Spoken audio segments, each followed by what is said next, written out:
Hello, hello, and welcome to the Rise of the Rebel Matriarch annual summit matriarchy now. And we have our beautiful elder and real life living matriarch, Robin Lim, Ibu Robin, which she is more commonly known in Bali.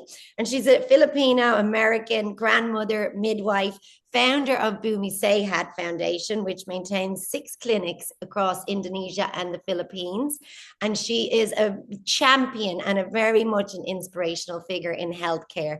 She supports mothers and babies to be born peacefully and, in a way that is going to set them up for a life that is healed and whole. And I'm really, really excited to speak to you today, Ibu Robin. Thank you so much for finding the time, the CNN hero of the year, and also just so busy, as we have, found time to sit today. You've been pulled in a million different directions already. And I know that, you're giving up your time to sit with us today and share your wisdom and your matriarchal medicine. And I'm just so grateful to have you here. Thank you. Thank you. Terima kasih.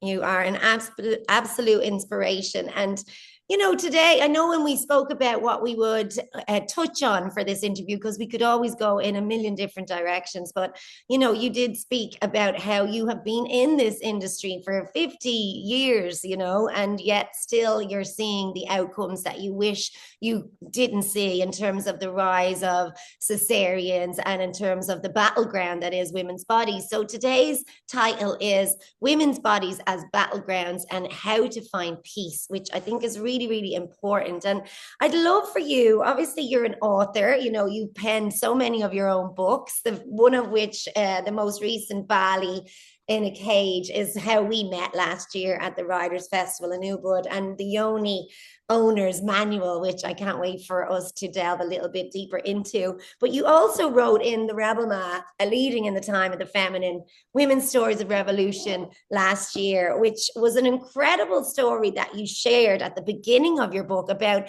how you came to be, Ibu Robin, who is literally dedicated her life to supporting mothers and babies and to ensure that peace on earth happens through the portal of birth, which I find so inspiring.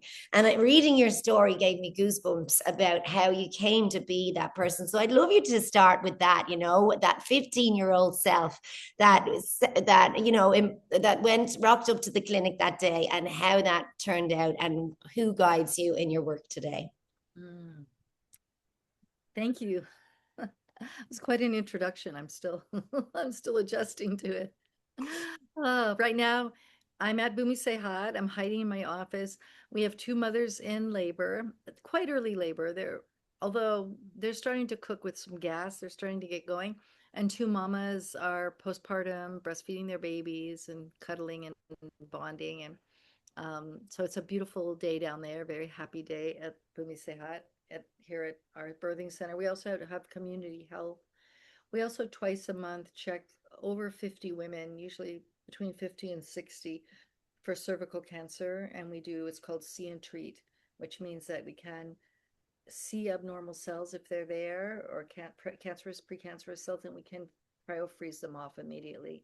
So if we catch it in the early stages, which so far we've been very blessed, and then they come back and follow up, and no one has had any more cancer growing on their cervix after treatment with us. So it's a very successful, I would say, incredible way to help women to prevent cervical cancer from taking over their lives and taking their lives.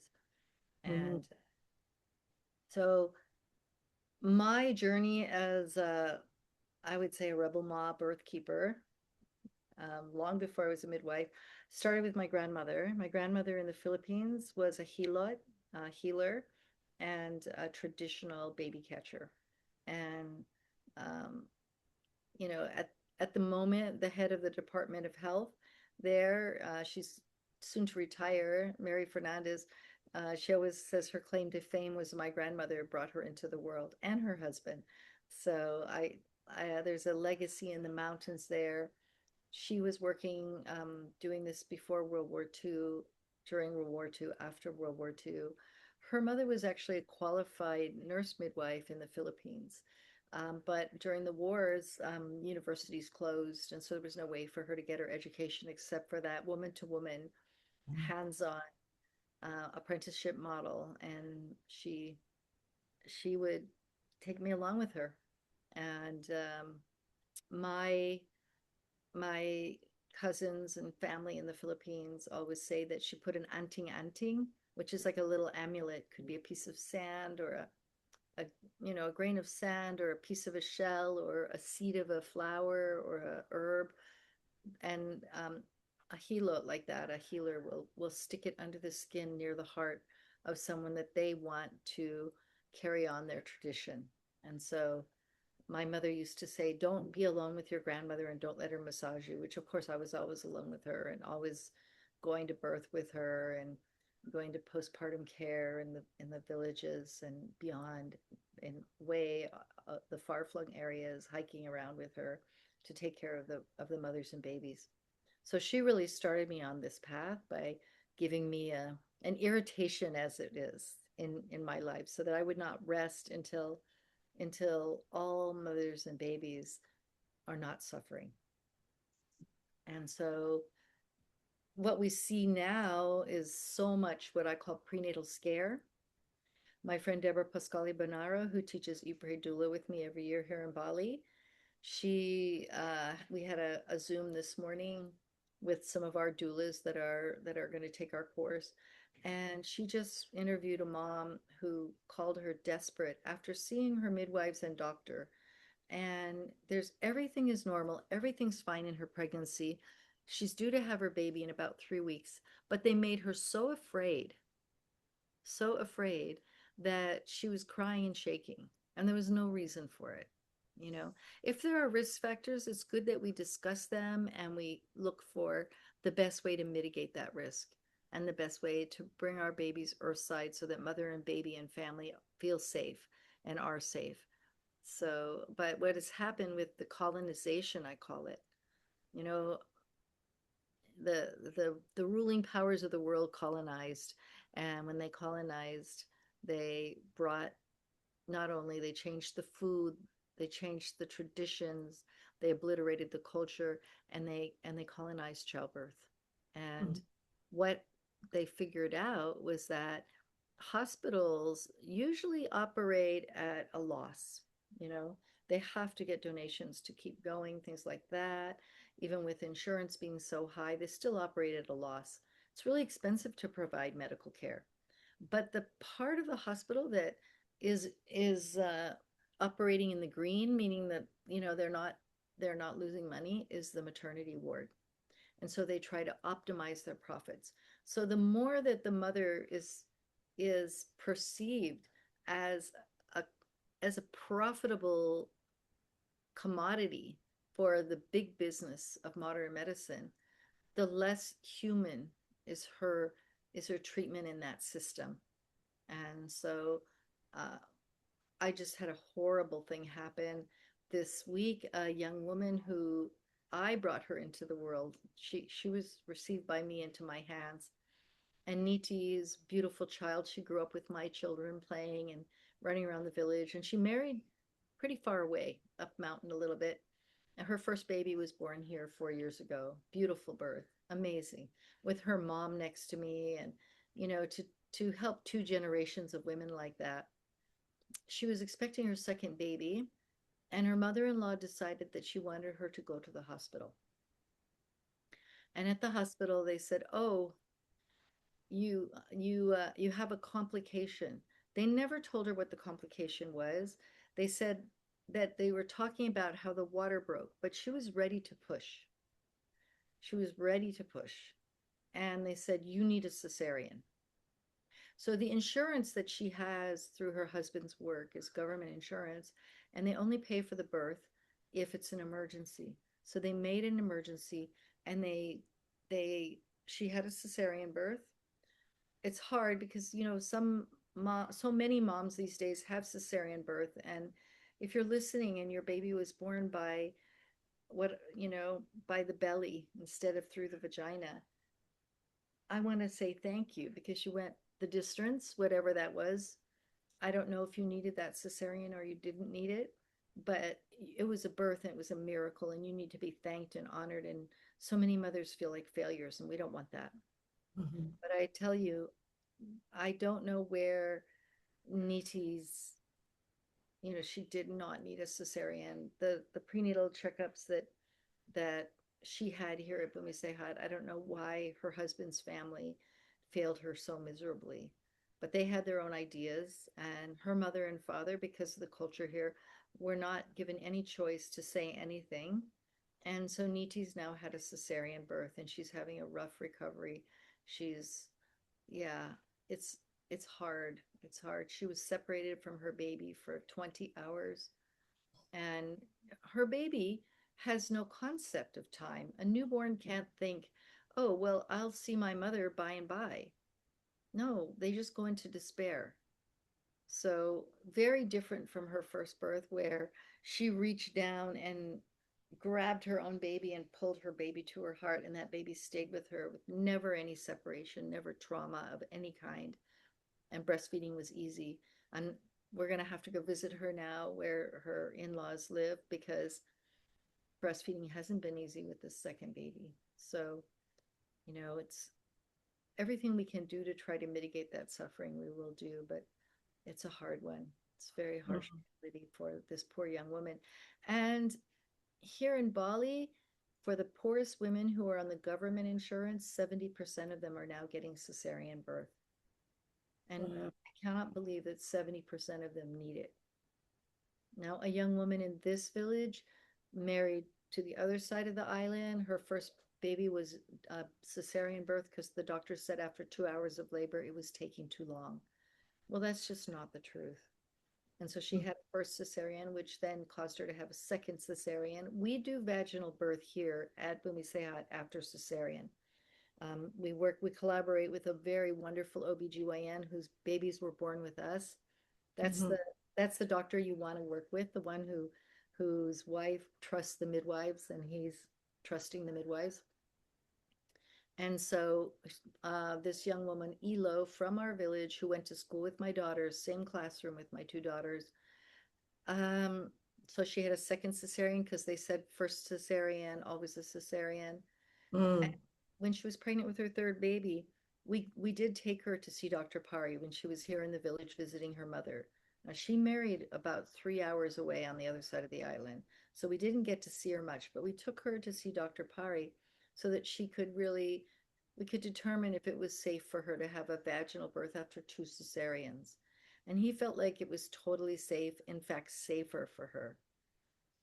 And so he wrote a script saying, that the safest option for Elo would be to give birth to her third baby at Bumisehat.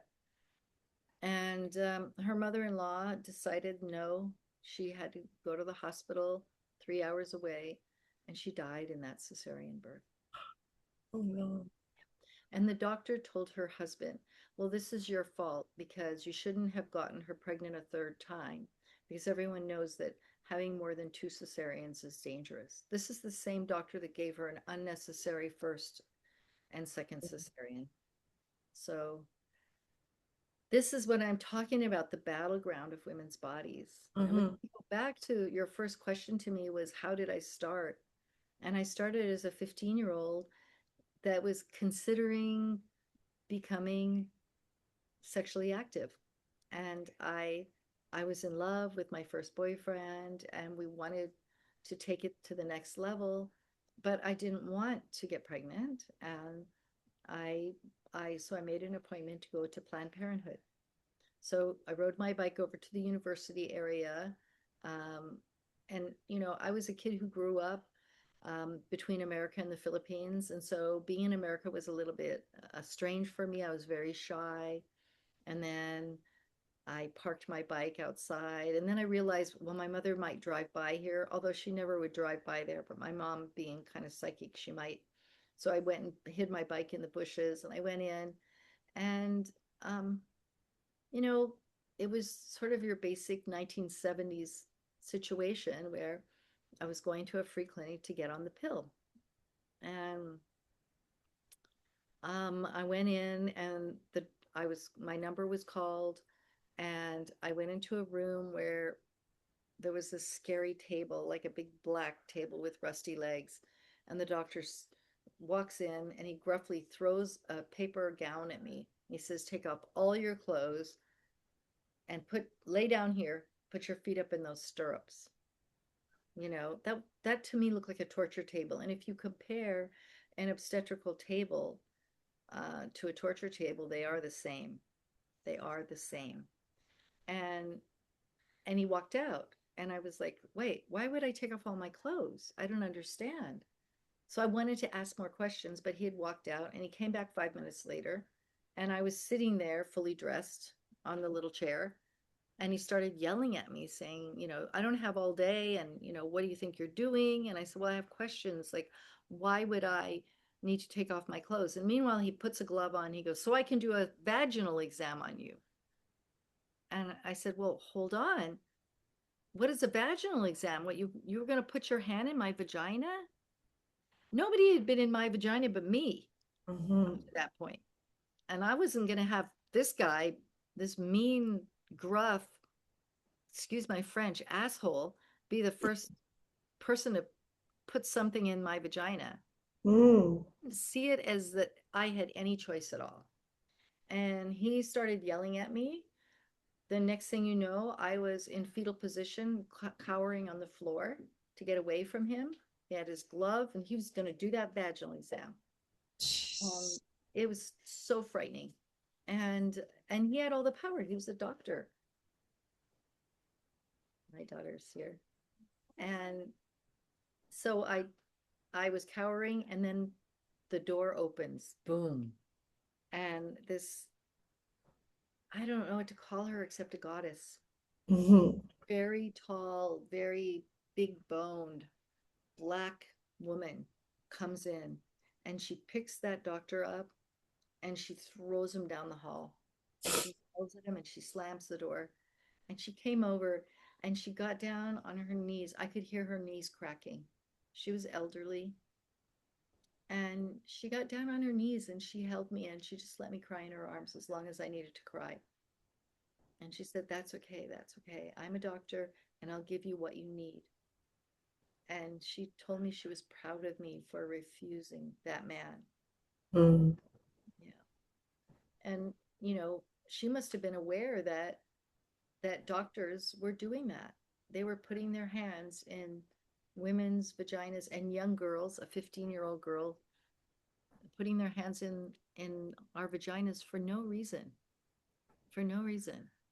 And all I could think of when he said he was going to do this exam is like, all I could think of is my mother didn't give birth to any idiots. Mm. But, Mm. the thing is most of my girlfriends, when faced with that situation, they just went ahead and let it happen. And they're Yeah. not stupid. They're not idiots. They're they're just put in a situation where they lose all their power. It's stripped away from them. And that's part of the medical. We don't do any vaginal exams before a mother is in labor. Mm. We do vaginal exams with her consent if she wants the information. Mm. Mm. There's no need to do a vaginal exam on a pregnant mother or on a young woman who wants to get on family planning. There's just no reason. Absolutely.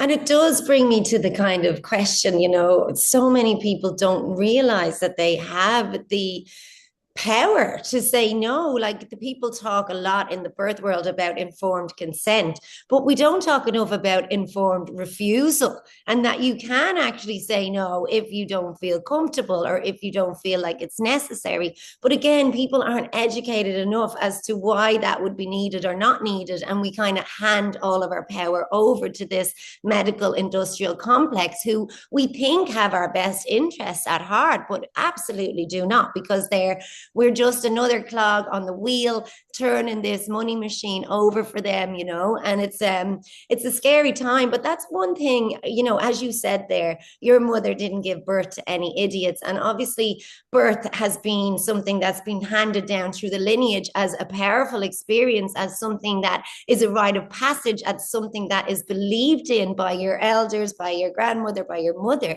And that's something that has been so lost in modern day world, know, and we see how that's playing out now because birth is a rite of passage for a maiden to become a mother. She needs to understand her own power. She needs to meet the pain. She needs to cross that threshold and that initiation to be able to step into the mother she needs to become for her children.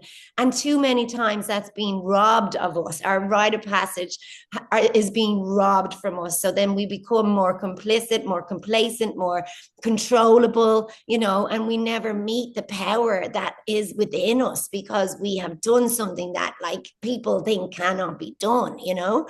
So I'd love you to speak into maybe where we are as a collective of women now because we are being robbed of that power of that rite of passage, of that initiation of childbirth that shows us what we are capable of and helps us to meet that part of ourselves that our children need us to activate in order to become the mothers that they need too, you know. Mhm. Absolutely. I mean, what popped into my mind is to tell the little story of Komang, who had two cesarean births, and her third one, she came to us and she said, I can't have this baby. And we're like, okay. Um, it's a pretty difficult thing to terminate a pregnancy in Indonesia. Mm-hmm. But we just listened to her and we asked her, what is the real reason? Can you get down to the very core of why you don't want to have this baby? And she said, because of my two cesarean births. She said, I don't want to go through that again. And she said, I don't want to go through having a baby that cries all the time because they experienced the trauma of separation. I didn't see my babies for hours and hours and hours. And then when they came to me, it was really hard to breastfeed, and I had a hard time. But I did finally manage to breastfeed, and breastfeeding is a superpower. We're called mammals because these are so important. It is a superpower. And many, many mothers who had really rough birth experiences where their dream of what they wanted for their baby's gentle landing was not respected, they still managed to breastfeed. I'm always amazed at how strong and powerful women are. But Komang really, really didn't want to have another cesarean birth. And I said, well, why don't we just plan for you to have a natural birth? And she said, well, what if I can't? I said, well, if you can't, you tried, and that in itself, is what an accomplishment. If you know that you did the distance for yourself and for your baby. And so she came in, it was about a 6 hour birth. She gave birth to a 4.5 kilo baby, a little Balinese woman. This baby was so much bigger than her other two. She was told with her first one that she couldn't give birth to him because he was 3 kilos Mm-hmm. Wow. and he wasn't that big. And she gave birth to this enormous, chubby, beautiful, yummy baby. And she she just looked at me and I couldn't believe it because she doesn't speak English normally. She did work for a British woman, so she understood English quite well. But she looked at me when she was holding that baby, when she reached for him and brought him to her heart and just held him, and she just smiled and she goes, no one can fuck with me ever again, in English. She was like, wow, Koma, is that the truth? Oh, yes. Truth. Just to, and for women to own their power, however that looks, we're all individuals. And that is the thing that midwives do in that midwife to mother, woman to woman model of care, Mm, is we know what it feels like to be a woman and we honor each other. And I mm, won't say all women in healthcare honor the mothers. I mean, I've seen women OBGYNs be the worst, mm, and then I've seen them be the best. So it really is an individual thing. But I would hope that what I'm trying to do in my life is to inspire more and more. We have midwives here that come about 6,000 a year, come and have half day or full day workshops with our midwives, and they laugh and they cry and they learn about really that what I call the maternal gift economy. And I stole that from Stephanie Mines, she has something called the Tara approach and the maternal gift economy and how we are as mothers. And that it means any woman, whether she had a baby or not in her life, she's part of that maternal gift economy, how we treat each other, how we stay human together. is really beautiful. And, some mothers are going to have babies come out of their bodies and run around the yard and grow up. And other mothers are going to write incredible books are, that save the world in a way that it could be one poem. It, we just don't know what a mother is going to give birth to, but all of us have that mothering instinct, that maternal gift economy, and how we gift the world. Uh, Mm. so different and so individual. I mean, that's what I love about the Rebel Ma books is that every page I felt like was a gift to me personally. And Mm. part of that maternal gift economy is, how do we revolutionize the world? And when I say revolution, I say it with a small r and a big E, like the re-evolution of the world, the Mm. re-evolution. And, so many things that we do here at Bumi Sehat, like we have a program for teenage girls. We have a book called Pilihan dan Tantangan, Choices and Challenges, this comic book. And it's for boys and girls, actually, because we asked the teens if they wanted a book for boys and a book for girls. They said, no, we want one book because we want to know what the other one's thinking. And we based our comic book on thousands of questions that we gathered over years and years of teaching the basically sex education in the schools. So Mm. what we got the idea is let's send the midwives to teach sex education to high school and middle school kids. And it was so successful because, it's really hard to embarrass a midwife. And then, Mhm. okay, we give them these beautiful jelly pens, those purple and turquoise pens that the teenagers love. I mean, they love their phones, but if you give them a pen and a Mhm. pad of paper, they go crazy doodling. Okay, you get to keep the beautiful pen if you put a question in the basket, an anonymous question. And some groups, 70% of them were what is an erection because they wanted to see if they could embarrass the midwives. And we'd laugh and we'd get a piece of chalk and go to the board and we'd draw all kinds of erections, say, who wants to get up here and draw an erection for me? Let's do this. And that was a really good icebreaker. It was always the best. But we had Mhm. questions like what do I say to my friend who's threatening suicide? Oh. You know? And that needed to be in our comic book.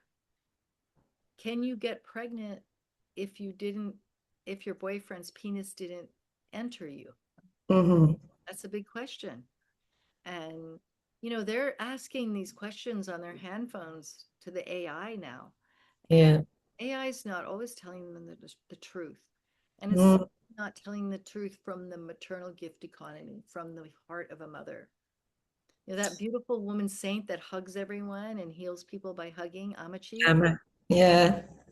she was given an award at the United Nations. In her speech, she said, every single person walking around on this earth needs to go into their heart and they need to live their lives from the heart of the mother. I don't care what gender you are, Mhm. whatever gender you are, live from the heart of a mother. And if we could do that, we won't have genocides. We won't Mhm. have shootings. We won't have, I mean, the things that are going on right now in the world. I'm sure that it would be really interesting to hear the interviews from all of our rebel Ma's, our revolutionary women, because what's happening is nothing that we could have imagined. As a little kid in the 60s, I never imagined that Mhm. people would be abducted and detained. Mhm. Just terrible things in the United States of America, which we were led to believe was a land of the free. Well, it's not. Mhm. So, and that we would witness these terrible things happening. It's I would say that it's like the 1930s in Germany. And historians have said, what happened? Why did the German people let that happen? And why are the American people letting that happen? It's not like any of them have any choice or any control. Yeah. There is a war being fought, and it's being, fought. It's being fought in our streets. It's being fought in our own neighborhoods, and it's being fought when we go to the doctor. It's being Mhm. just want a simple thing like to figure out what kind of birth control you want to use, or family planning, which is way different than birth control. Uh, Mm. the power. I wrote a book called The Natural Family Planning Workbook, A Lifestyle of Nonviolence, because there are ways that you can chart your symptoms of possible fertility and not use the pharmaceutical things that rob you of your fertile cycle. Yeah, because there's a lot to be said about the family planning, or, in America and where that was founded, which I mean is another rabbit hole for another day. But what you spoke to there is really interesting because, as you say, you never thought that these things would happen in America, of all places. But what I saw today from one of this beautiful Janan Martini, she's a storyteller, a Palestinian woman, and she kind of hit it home for me when she said, this has always actually been happening. I mean, America was founded by genocide and killing the indigenous people of that land, stealing their children, raping them, giving them sexual, like, transmitted diseases and all of this. And then also gynecology. I mean, the pioneer of gynecology, the modern kind of father of modern gynecology, he actually used black women of color and enslaved women to perform all sorts of horrendous operations, mutilating them. And just really, there was that the Tuskegee syphilis experiment. All of these things were carried out on black women and nobody did anything about it. And we've been seeing so much horror happening to children, and what we've seen proven to us now in the files that have been released of what women and children have been saying for so long but not believed. It's like it's an epidemic. It's entrenched. It's been happening for years and years. Anybody with power, anybody with influence, mostly white people, mostly rich people, are always abusive in that sense. And all of our systems have been built based on that violence. And how do we get free from it? You're building something maternal, you're building something beautiful, you're building solutions and contributing to this revolution. But as you said, we've got to talk about how we can create peace within this system and how we can break free from these systems. So I'd love to hear, your ideas about what we can imagine and how we can begin where we are now. Matriarchy now is the name of this pod, or this summit, and it's like, how can we, each and every one of us, begin to live like matriarchs now? Mm. Yeah, we have to do it one day at a time because it's big. It's big. And each of us has to be a piece of peace, like a little piece of peace on earth. And for me, it's so big. And what my dreams are, and the dreams of everybody that works at Bumi Sehat and has devoted their lives. We have over 70 people working here in Bali. We have another 22 in Aceh. We have another 25 in Lombok. Let's see, in Papua, we have another 22 or 23. And also in the Philippines, now we have another 20 some. So all of these hundreds of people working together in 6 locations in 2 countries. And we have this vision to really to protect and honor birth, to look after the smallest, most vulnerable citizens in the world. Who is more vulnerable than a newborn baby or a Mm-hmm. mother in labor and childbirth? You know, Mm-hmm. a mother in labor and childbirth should not have to fight for what she needs or even ask for it. It should be given. It should Mm-hmm. be given that she be treated with the utmost respect and love, and that she be heard and listened to, and that whatever she needs, she receives. And so that for us is it's a huge goal in 6 locations so far. If somebody wants to, guarantee me another 10 years of operational funds, we'll open in East Timor and Timor Leste, because Mm-hmm. in that little newborn country, 1 out of 63 pregnant women die. Yeah, yeah, and they're begging for a Bumi Sehat. And on this earth today, somewhere between 800 and 830 women in the prime of their lives will die. Not sick women, women just having a baby. Mm-hmm. doing the most natural thing. And I'm not saying that before birth was colonized that it was necessarily better. It was, women also died, driven by malnutrition. They Mhm. died, but it got worse in modern times. In Indonesia, in the Philippines, all over Asia, Southeast Asia, they changed the rice in the 70s. The American scientists came in and said, well, you can grow 3 crops a year instead of two. And Monsanto was right there, and you have to spray it. It's a very weak kind of rice, breed of rice. It's a hybrid. It was developed by American scientists. And you do get 3 crops a year, and you have to spray it with pesticides and fungicides and herbicides, and you have to do all of these things to it. So it's not organic and it's not a whole food. And so it has one component, and that is starch, which when you chew it turns to sugar in your mouth, which is why we have a soaring diabetes problem and hypertension problem in this part of the world today. And it is as soon as they started to make a government mandate that everyone had to grow the new rice, they called it Green Revolution rice, which Mhm. it was like in Animal Farm. It was like double speak. There's nothing green or revolutionary, about this, but it was the hybrid. It was required by governments to grow it, and and so the people grew it, and they lost their seed of their original red and brown rice varieties. Some brave farmers saved seed, and so now in Bali we can buy red rice. There are people growing red rice and brown rice, but in the beginning, when people started to bring back the indigenous rice varieties, they were fined. They were fined for growing the real rice. And the white rice, they had to polish it all the way white to get all the pesticides and herbicides and fungicides off of it. And then they store it in rice barns. And if they put it in cardboard boxes, the rats will eat the cardboard before this rice. And when that rice was introduced, women started to bleed to death in childbirth. Oh my God. Modern problem.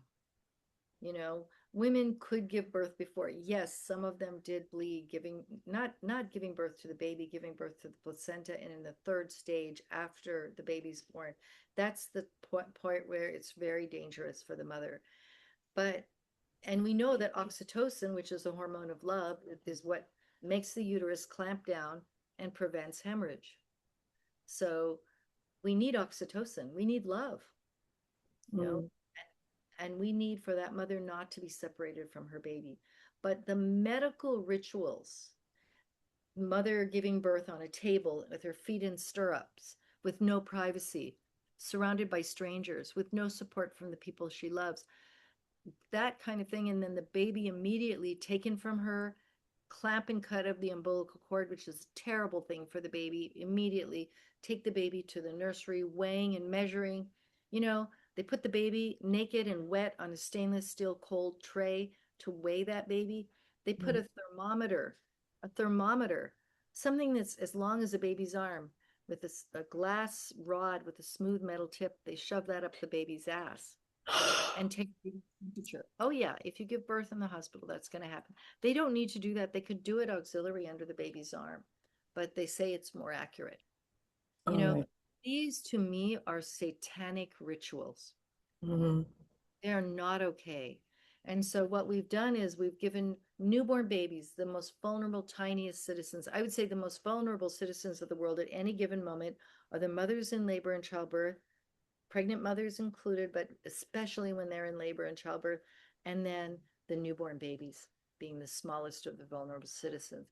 So we take them away from their mother, we take them away from the warm, beautiful place inside, we take them away from their placenta, who's the placenta.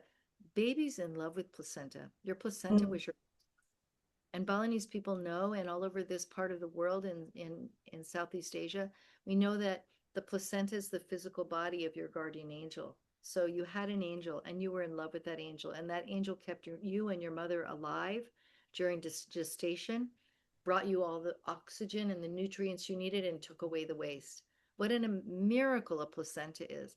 But it's treated like medical waste. Babies separated immediately from it. Whereas here at Bumi Sehat, baby stays connected to the placenta for a minimum of 3 hours or more. It just depends on when the mother feels ready. And Mm. baby falls in love with mother, breastfeeds many times, and gets used to life as a land dweller. Baby is underwater, an underwater creature in the womb, and then suddenly they're breathing air, and their heart chambers change. Their lungs and heart make a huge switch, and they become land dwellers. And during this most vulnerable time, if they're experiencing separation, they will have profound trauma. So we Mm. have a world where people are walking around for 20, 30, 40 years or more just trying to heal their trauma from being born in the hospital. Wow, and they don't know they have that trauma. They don't know why they feel so lonely. They don't know why they feel so like nobody cares or nobody loves them. And I think that's, very much how we've come to be in a world where there are these sadistic, satanic rituals, where there is a systemic issue with violence and with with exploitation and with domination and with all of this, like the patriarchy, I guess, for want of a better word. It's how they rule, it's how they maintain control. And it is so scary because the veils are all being lifted now, and we can all see beyond the curtain, we can all see beyond the illusions. And yet I don't think we're angry enough. I don't think there's enough righteous rage. I don't think there's enough sacred rage. I don't think there's enough people standing up to say what the actual fuck. Like, we need to protect the children. We need to return to matriarchy, where women and children and life is at the center, where we are, there's no more hierarchy, there's no more domination, there's no more exploitation and extraction and raping and pillaging the earth and the most vulnerable amongst us. But it's like, how the fuck do we wake people up, and how do we help those who are actually needing to heal from this trauma that they never knew existed? Like, how do we cultivate that sense of peace within the people to wake up and to move forward towards something that is way more beautiful, something that is way more safer, something that is more nurturing? And as Amma says, how do we ensure that everybody can, mother's compassion and mother's wisdom and mother's love awaken in every human being? Mhm. I know it's a big question. It does feel like we're further from that now than we were 10 years ago, 20 years ago, 30 years ago. And, I became a teenage mom, and I remember really being blessed that I found midwives because I didn't have insurance. I was I was in junior college. I was incredibly poor. I didn't own a vehicle. Well, I did own a vehicle. I had a bicycle, and I was happy to own that bicycle. I felt blessed, and I was blessed to find these women who took care of me and helped me have my babies so naturally and so beautifully and so perfectly, and trusted my body and my process. And I'm so grateful to them still. I'm still friends with them. Mm. My daughter's going to be 50 in July. And What? yes. And how is it possible that, you know, 29 years ago when she gave birth, she struggled to find what I found.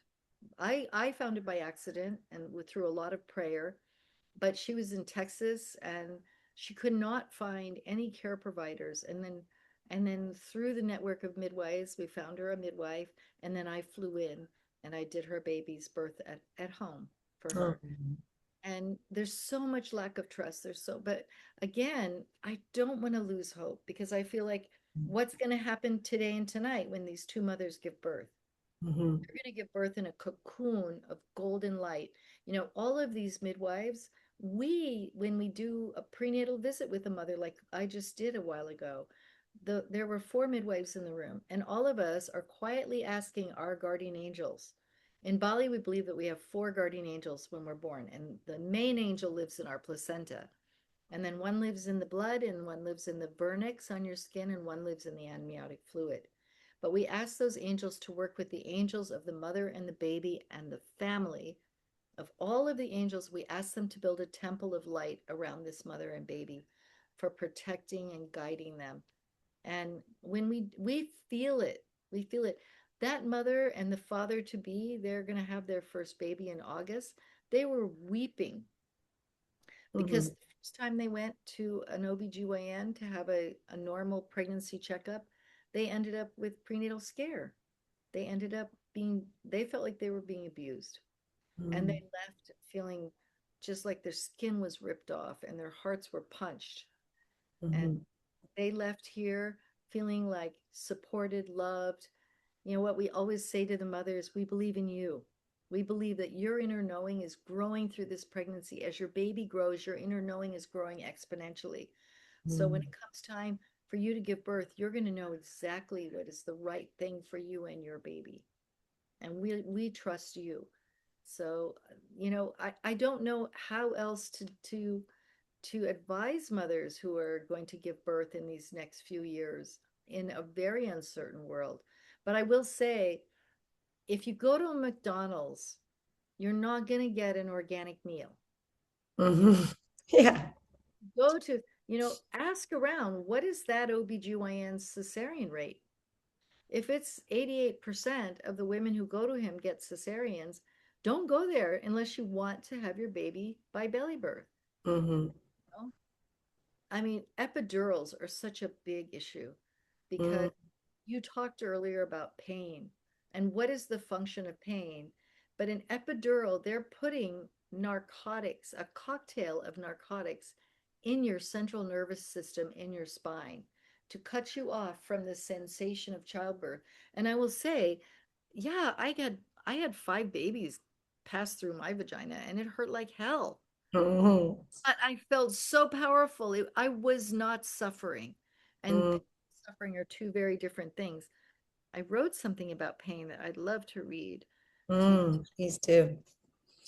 It's so important that let's see, pain. Yeah, that we meet that and that we transmute it and that we find our power in it, like the pain, it has a purpose in childbirth and it helps us to push up against our edges to be able to meet the new version of ourselves that needs to be birthed too within the childbirth experience. We had a mother who had most of her prenatal care here. She was not Indonesian, and she decided that because she had the money, she would go to the hospital and get the epidural because she was afraid of the pain. She was so afraid of the pain. And nothing any of the mothers spoke to her with because you're not just getting prenatal care from midwives here. You are getting prenatal care from the women in your prenatal yoga class, from the women that you meet when you're waiting for your acupuncture. We have Mhm. acupuncture here, and all of our services are free or by donation. So nobody is denied service because they don't have the money. Access is so important. So let me read to this. I wrote this in September and I wrote it for that mother, and she didn't read it until afterwards and she regretted. She ended up coming here for her postpartum care. She had a terrible experience in the hospital, and she Mhm. said, I felt like I was raped every half hour, the whole labor. And but she did get her epidural. So I wrote something called the Truth About Pain. The challenges of childbirth, contractions are really expansions. The feeling of childbirth is not the enemy. Lean into the sensations. They are the compass that guides baby earthside and skin to skin with you, mom.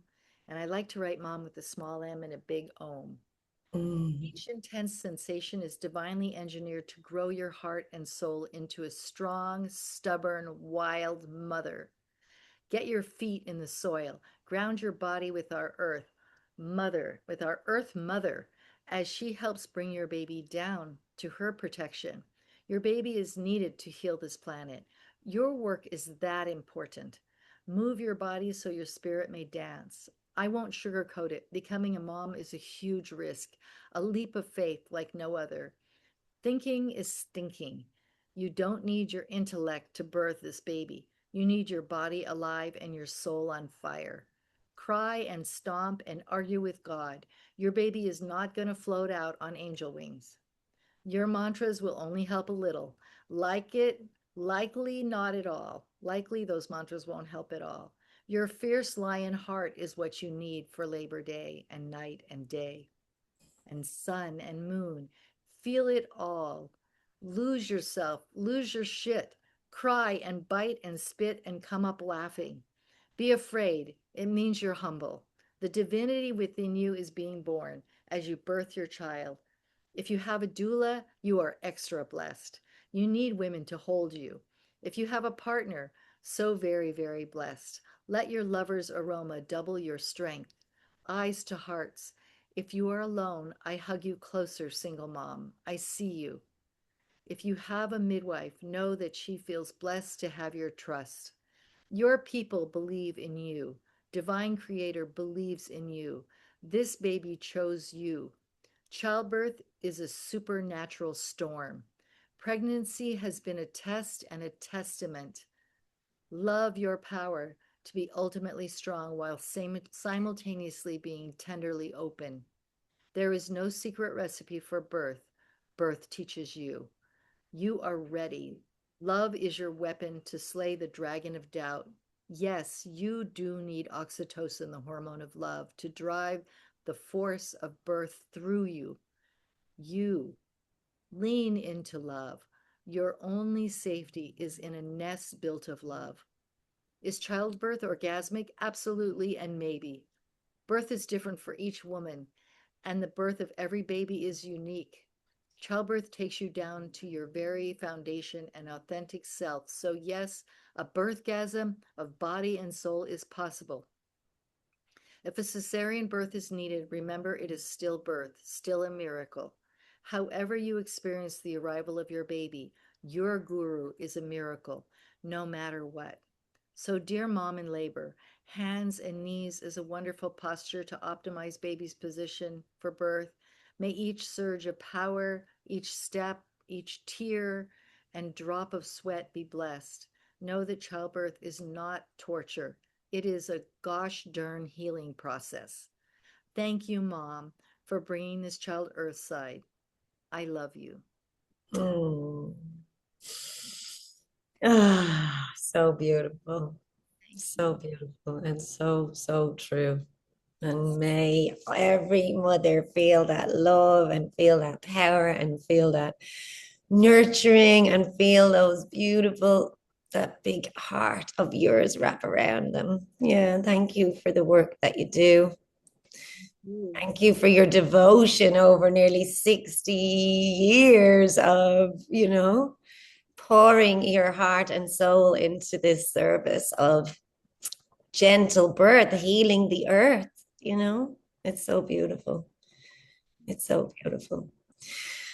Thank you, Robin. I think we'll end on that because that is, the message for our times. If everyone could just listen to that. And I've been very much um what's the word, when I feel like we're kind of at the precipice of a rebirth for humanity right now. It's like we're in the birth canal, you know what I mean? And birth is never easy, and neither is revolution. It's messy, it's fucking bloody, it hurts like hell, but we have to keep going. We have to keep pushing because we're the only ones who can get our babies out. We're the only ones who can continue to push and then rest and then breathe our baby out, even breathe our baby out. And we need to breathe through this kind of shaky time that we're in right now, and really really trust in the transformation that is possible when we actually do accept the initiation into our most potent and powerful and fucking rage filled, if we need to, expression of mamas standing up and saying, no, this is our moment. We are going to bring gentleness back. We are going to protect the children and the earth. We are going to take our fucking seat on the throne of creation, who we are. Like, women are just so amazing. We're the only ones powerful enough to navigate unborn spirits onto this earth. And we cannot let them steal that from us any longer. We cannot let them rob that rite of passage. We cannot let them rob our power. So it's time to bring our power back, bring our voices and our roar and our rage, and breathe and rest and push this baby out. So should we do that quick vagus nerve reset that we do? Yeah, please do share a beautiful ritual for our watchers that can support them. I do it every day. And when I taught it to our midwives here, they kind of like, they kind of humor me, and they're young and they're amazing. And they looked at me and they went, okay, one of Ibu Robin's little hippie rituals, but we're gonna go with it because we can't harm with it. And then we had a Ukrainian mom in labor. Her family sent her and her husband here because their apartment building was bombed into the Stone Age. Thank heaven they weren't home at that moment. They had gone out. And so they had no home. And this mother was fully dilated already for 7 hours. And the baby was hung high and would not come down. And she said, I think I need to go to the hospital because I don't know if I can give birth to a baby who's coming into the world homeless. We don't have a home. And so I said, fair enough. You know what? If you feel like you need to go to the hospital, I know your inner knowing is strong, and I believe in you. And so we're going to take you in our ambulance, but can I try one thing with you? And she said, please try anything. And so I rubbed my hands together like this, and you can all do this. And then I took these two fingers, and I do it on myself every day, but I did this on her. And so from the eyebrows to the hairline, and then hug your face with your palms of your hands like you would a child. And do it again, eyebrows to hairline. When I'm not talking, I have my tongue on the roof of my mouth. And then the third time, you're releasing the biggest nerve in your body. And then I take my fingers and I just mess up my hair, massage your scalp. It feels so good. Oh my goodness. Ah, everyone says this is why my hair is always messy. And then taking your thumb and your first finger, and you go to the leaf of your ears. See this little leaf of your ear? And you Mm-hmm. here, and you pinch and squeeze. Mm. Give it a massage, give it a pinch and a squeeze. Go all the way around to get to your earlobes. Give a little tug. Be careful your earrings, and give yourself a hug. Oh. And you've reset your vagus nerve, which is the biggest nerve in your body. And you've let a lot of trauma go. And that mother from Ukraine, who is a refugee from the war, 20 minutes after that, she was holding her 4 kilo baby in Yeah. her. She pushed that baby up. She looked at me and she said, I can do this now. She just needed that little bit of that tightness in her to unwind. And when she Hmm. did it, she was glorious. And after that, our midwives are like, we're going to do that with everybody now. Yeah, I love it. I love it. So nice. Thank you for that. Well, please, self-care. I feel like we need that right now. Hmm. Right. We are at the fulcrum, at the precipice of so much change, and change is bloody painful. Just Hmm. like the change from being pregnant to holding your baby in your arms is immense. Hopefully, that's what this earth is going through. We're doing it with our Earth Mother, and Yeah. Mother Earth and Father Time are with us. We've got to just stay strong in our womanhood. The Rebel Ma. Yeah, let's all embrace the rebel ma within us and rest and push and breathe ourselves through this portal of rebirth, collective rebirth that we are in. Please, God, may it be the path to a more gentler, kinder, freer, and safer world. Man. At home. Terry McGassie, I love you so Ma, much. it's a beautiful thing because terima is how this is how we say thank you in Indonesia. Terima means I accept, and Mm-hmm. kasih means and I give it back. Mm, That's beautiful. yes. I accept and I share the Oh, I book. love that. And that's such a trait of a matriarchal living is that sense of sacred reciprocity. And that's why I love to live here in Bali. It's like it's very much it feels connected to my own ancestry in terms of this offering. We give offerings to the goddesses, we give offerings to the earth, we offer up our services and our gifts in service to the collective, you know. And I just want to thank Mama Bali for holding us and for filling us with so much love and for giving us so much abundance and so much beautiful safety for us to live here. So thank you to the ancestors and the angels and the guides and the goddesses. And thank you to Ibu Robin, who is a beautiful representation and embodiment of the earth goddess and the mother. So thank you so much. And I hope to see you soon. I love you. I love you too.